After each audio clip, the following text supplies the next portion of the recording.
ناظرین، ایران اور امریکہ کی جنگ کا لوزر کون ہے؟ بہت بڑا سوال ہے، اور اس سوال کا جواب میں ہی آپ کو بڑی دفعہ دیتا رہا ہوں اور میں نے ادھر ادھر کی ٹالی ہے، لیکن آج میں بتاؤں آپ کو اصل لوزر کون ہے؟ پاکستانی عوام۔ یعنی کہ اس جنگ کو سب سے زیادہ بھگتا ہے نا ایران کے بعد اگر کسی نے، تو وہ پاکستانیوں نے بھگتا ہے، اور آج بھی بھگتا ہے، اور شاید آنے والے پتہ نہیں کتنے ہفتے کتنے مہینے ہم بھگتیں گے، ہفتے تو نہیں مہینے ہی بھگتیں گے۔ آج پھر میں یہ بات کیوں کر رہا ہوں کہ آج پھر ہم پہ پیٹرول بم گرا دیا گیا۔ ایران کے عوام پہ امریکی بم گرتے رہے ہیں، اور ہم پہ پیٹرول بم جو ہیں وہ گرائے گئے اور گر رہے ہیں، اور آئندہ پتہ نہیں کب تک گر رہے ہیں۔ میں اتنی سخت بات اور اس طریقے سے ایک احتجاجی ٹون میں کیوں بات کر رہا ہوں؟ دیکھیں، یا تو ہمارے پاس کوئی اس کی مثال موجود نہ ہو، ہم وہ کر رہے ہوں جو دنیا کر رہی ہو۔ مطلب کم از کم دنیا میں ایک فارمولہ ہے، ایک فارمولہ تو ہے نا کہ ڈو ایز رومنز ڈو، یعنی کہ جس طرح رومن کر رہے ہیں اسی طرح کرتے چلے جاؤ۔ سب سے نالائق جو بندہ ہوتا ہے نا، اس کے لیے یہ ہوتا ہے کہ جس طرح باقی کر رہے ہیں تم بھی ویسے ہی کر لو۔ اس کا یہ ترجمہ ہے ڈو ایز رومنز ڈو۔ اور بھئی آپ تو اس طرح بھی نہیں کر پا رہے۔ کہنے کو انڈیا کے ساتھ ہمارا مقابلہ ہے، ہر سطح پہ مقابلہ ہے، ہم ہر روز میرے سمیت بہت سے لوگ اعداد و شمار لے کے بیٹھے ہوتے ہیں کہ انڈیا ہم سے پیچھے ہے، ہم انڈیا سے آگے ہیں، اس کے باوجود کہ انڈیا بہت بڑا ہے، انڈیا کا سائز بڑا ہے، اس کی آبادی بڑی ہے، اس کی بہت کچھ اور بہت بڑا ہے، لیکن وہ بہت سی چیزوں میں ہم سے چھوٹا ہے۔ لیکن حقیقت یہ نہیں ہے، ہم انڈیا سے واقعی چھوٹے ہیں۔ آج ہمیں اس بات کا احساس دلایا جا رہا ہے۔ انڈیا میں کیوں میں یہ کہہ رہا ہوں؟ بھئی حکومتیں دل بڑا کرتی ہیں، حکومتیں عوام کے لیے احساس، تحفظ اور جو وہ ویلفیئر کا دوسرا نام ہوتی ہیں۔ کہاں ہے ویلفیئر حکومت کی؟ کون سی ویلفیئر ہے حکومت جو کر رہی ہے ہماری؟ اور ادھر دیکھیے، پھر دیکھنا پڑتا ہے نا سرحد پار اپنے ہمسائے کی طرف۔ جب سے یہ جنگ چل رہی ہے، ہمارے ہاں پیٹرول مہنگا ہو رہا ہے، ہر دوسرے دن، ہر تیسرے دن، ہر ہفتے، یعنی کہ پیٹرول مہنگا ہوتا ہے۔ ایک دفعہ جا کے اتنا لمبا مہنگا کیا، اور پھر وزیر اعظم کو جب پھر انہیں پتہ چلا کہ ہو یار یہ تو کم، اتنا زیادہ تو نہیں کرنا چاہیے تھا، تھوڑا سا کم بھی ہو سکتا ہے، پھر کم کر دیا۔ یہ اصل گیم ہے کیا؟ اصل گیم یہ ہے کہ انڈیا والوں نے اپنی کمپنیوں کو ان کا آرم ٹوسٹ کیا۔ انہوں نے کہا جو پرائیویٹ کمپنیاں ہیں، انہوں نے کہا پرائیویٹ کمپنیوں کا وہاں زیادہ عمل دخل ہے۔ بائی دا وے یہ بھی ذہن میں رکھیں، ہماری طرح ہمارے ہاں حکومت کا کنٹرول زیادہ ہے، انڈیا میں حکومت کا کنٹرول کم ہے۔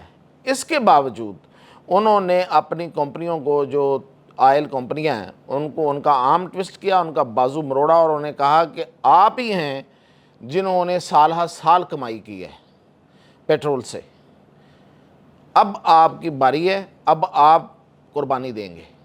10 روپے 8 روپے گھاٹے میں وہ کمپنیاں جو ہیں وہ تیل دے رہی ہیں گورنمنٹ کو اور لوگوں کو۔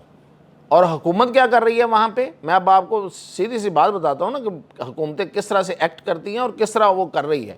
حکومت یہ کر رہی ہے کہ وہ جتنا ٹیکس تھا اس سے وہ کم کرتی چلی جا رہی ہے۔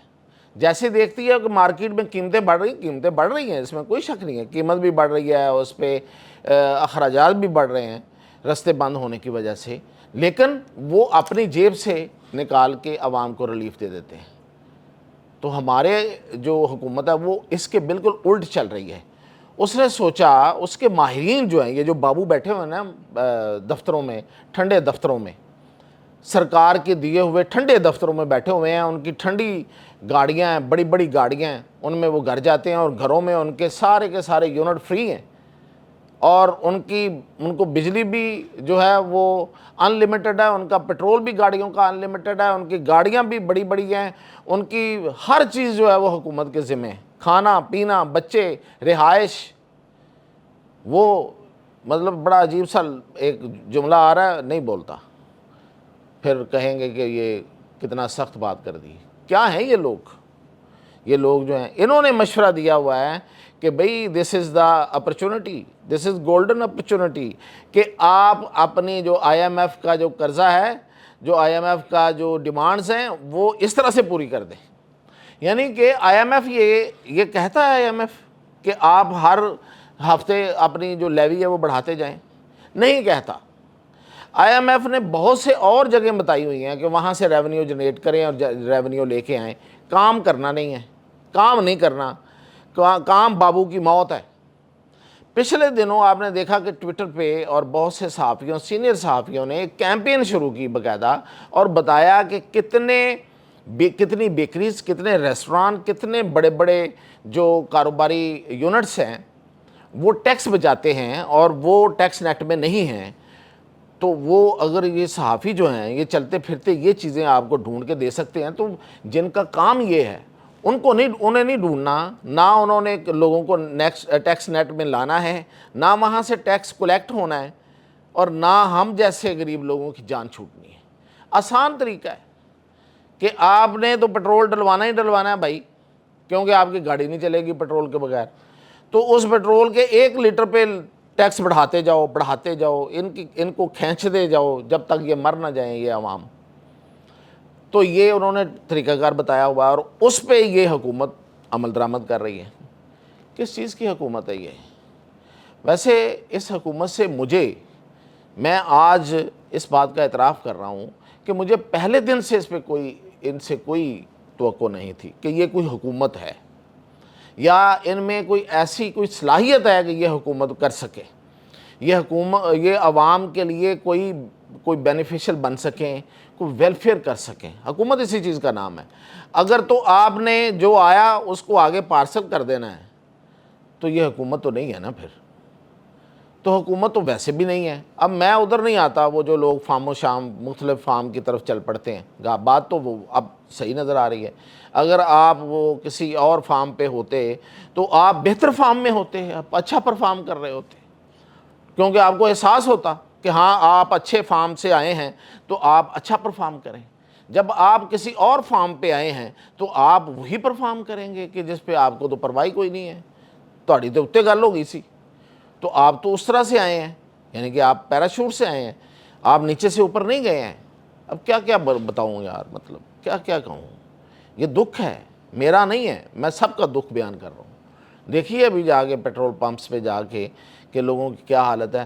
2000 پہ ان کو موٹر سائیکلوں کو دے کے بہت بڑا حاتم طائی کی قبر کو لات ماری ہے، اور آج یہ 26 روپے اوپر 27 روپے اوپر بڑھا دیا ہے، اور آئندہ بھی آپ نے اوپر ہی بڑھانا ہے، اوپر ہی لے کے جانا ہے. اور صرف ٹیکس، جو کہ آپ نہ بڑھائیں تو کچھ نہیں ہوتا، پہلے ہی ٹیکس آپ نے اتنا لے لیا ہوا ہے. یعنی کہ لیوی کا آپٹیمم تو آپ لے چکے تھے، پھر آپ کا دل نہیں بھرتا، پھر آپ کی جیبیں نہیں بھرتی، پھر اور جو ریزننگ دی گئی ہے جو وزیر پیٹرولیم کی طرف سے کہ عالمی سطح پہ عالمی منڈیوں میں پیٹرول بڑھ گیا ہے. ہم کسی جزیرے میں رہتے ہیں، ہم اس جہان میں، اس دنیا میں رہتے ہیں. ہمارا ساتھ والا ہمسایہ جو ہے، جس کے ساتھ ہماری زمین سانجھی ہے، اس کے لیے وہ مہنگا نہیں ہوا. اس کے لیے بھی پیٹرول جو آبنا ہرمز سے ہی آتا ہے یا کہیں اور سے آتا ہے، اس کے لیے بھی اتنا ہی مہنگا ہے. اس کی تو عوام زیادہ ہے، اس پہ تو برڈن زیادہ ہے، وہ برڈن لے رہے ہیں. آپ برڈن کیوں نہیں لے رہے؟ اس لیے کہ آپ کی کیپیسٹی نہیں ہے. تو یہ صورتحال جو ہے، یہ مطلب اب اس پہ کیا ہی بات کی جائے. ہم پر امید رہتے ہیں، لوگوں کو امید دلاتے ہیں، اور بعض اوقات ایسی امید بھی دلا دیتے ہیں جو شاید نظر نہیں آ رہی ہوتی، اور ایک اندازے پہ امید دلاتے ہیں. لیکن جب یہ سب کچھ سامنے ہو رہا ہو تو ہم کیسے امید دلائیں؟ لوگوں کو نا امید کرنا بہت ہی بری بات ہے. لیکن یہ میں تو نہیں کر رہا بھائی، یہ حکومت کر رہی ہے. تو میں کبھی تو صحیح بات کروں گا نا، کبھی تو وہ بات کروں گا نا جو میری اور آپ کی بات ہے، چاہے میں کتنا ہی آپٹیمسٹک ہو جاؤں. کتنا آپٹیمسٹک ہو جاؤں، کیسے رہ سکتا ہوں میں آپٹیمسٹک؟ تو یہ جو پیٹرول اور یہ اس طریقے سے لوگوں کے اوپر چھری چلانے کی جو طریقہ کار ہیں، کہ پھر مطلب یہ ہے کہ کوئی بھی ہوتا تو کر لیتا. چلیں، وہ کوئی بھی آپ ہی ہیں. اب عوام جانے، آپ جانیں، عوام نے بھی کیا ہی کر لینا ہے، کچھ نہیں کر سکتے. لہٰذا یہ سلسلہ جاری رہے گا.